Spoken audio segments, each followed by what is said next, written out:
Just a quick recap. What's the book about? It's a book that focuses more on the masculine journey, the masculine image bearer, and what does that look like? You know, when you think, if you ever took a psychology class, one of the subjects you usually talk about in a general psych class is developmental psychology. Like, Right.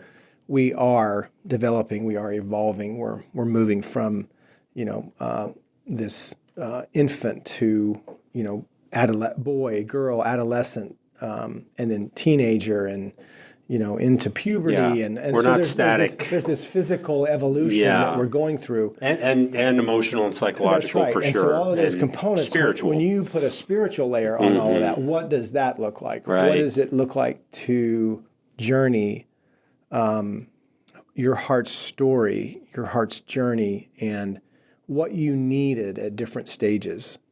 And so psychology has a lot of that, right? There's things that boys and girls need, that teenagers need, that Right. 20-somethings need. So what does that look like? And then to bring the spiritual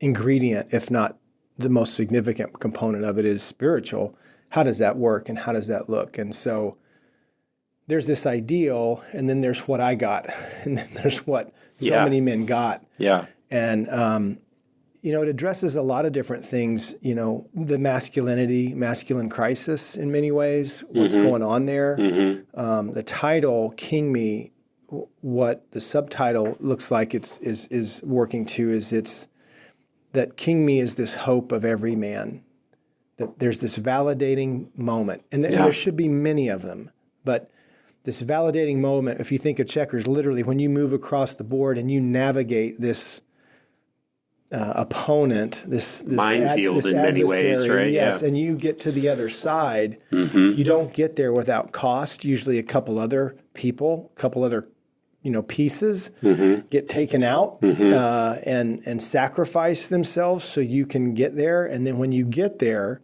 there's this request, there's this demand for bless me, King me, validate me, and then you become a different piece. Right. And now you get to move around the board in a different way. Now, you are able to go and in many ways fight for those other pieces, to fight for those other people. So that illustration is one we kind of play through the book.